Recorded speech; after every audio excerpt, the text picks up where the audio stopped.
Halo, nama saya Jeremy Termadi. Kali ini saya akan mereview sebuah buku cerita sejarah yang berjudul Perempuan di Titik Nol. Buku ini ditulis oleh seorang penulis feminis dari Mesir dengan reputasi internasional yang bernama Nawal El-Saadawi. Buku ini saya temukan saat saya sedang mencari referensi di internet di Shopee dengan toko yang bernama Berdikari Buku. Buku ini terbit pada tahun 2014 pada bulan April dengan tebal sekitar 200 halaman.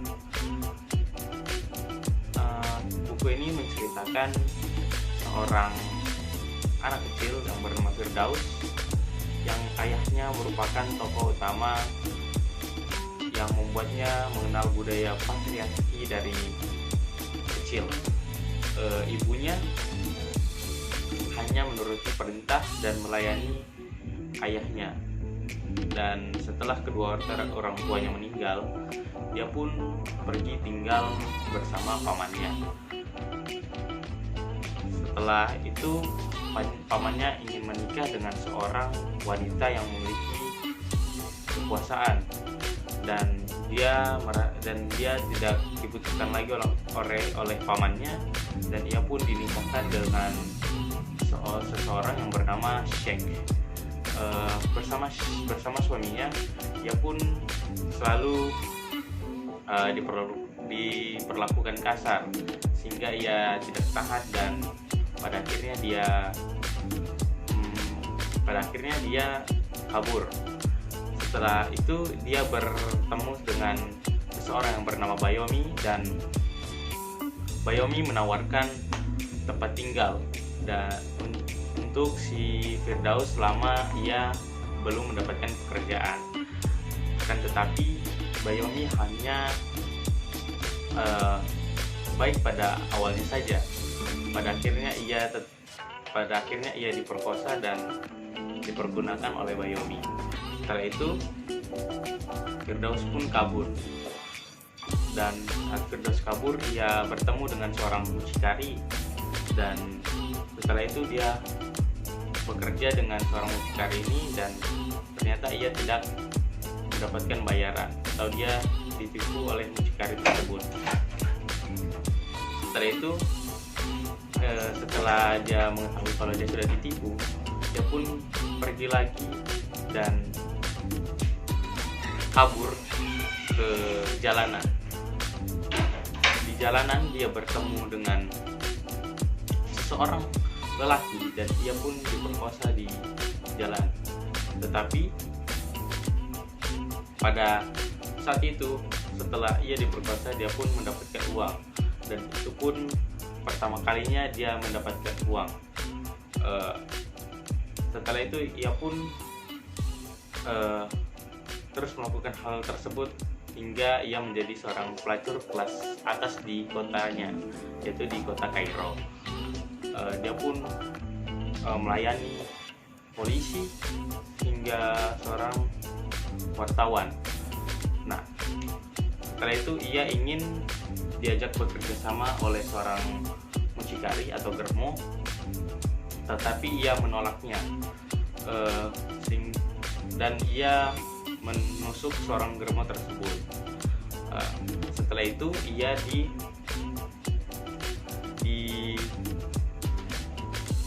disewa oleh seorang pangeran Arab. Setelah ia ditubuhi, ia pun akan dibayar oleh pangeran Arab tersebut. Tapi entah mengapa ia merasa muak, dan pada akhirnya ia membunuh pangeran Arab tersebut. Dan pada akhirnya ia tertangkap oleh polisi, dan ia divonis hukuman gantung, dan ia menerima hukuman itu dengan senang hati karena ia sudah tidak memiliki hasrat hidup, dan ia pun tidak ingin menyewa pengacara.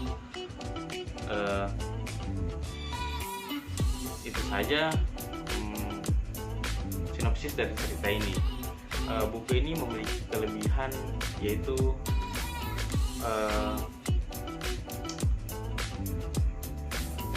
bentuknya yang kecil dan mudah dibawa kemana-mana.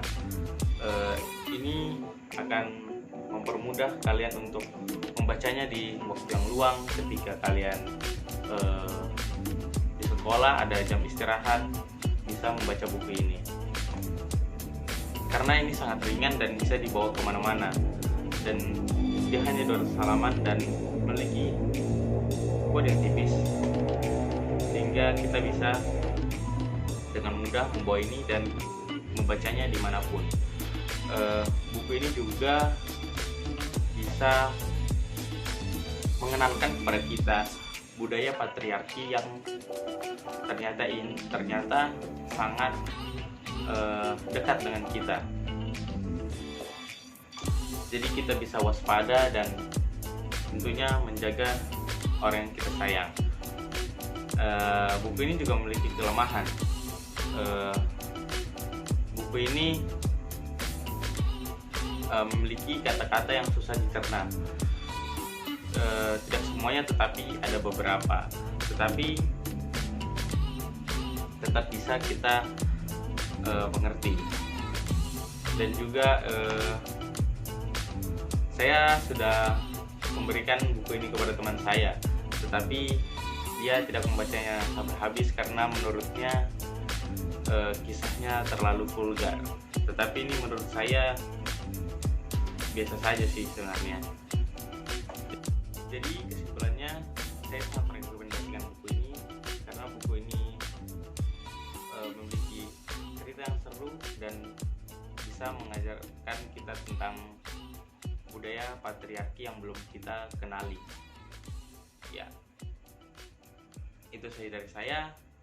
Saya Jerman Terlabi. Terima kasih.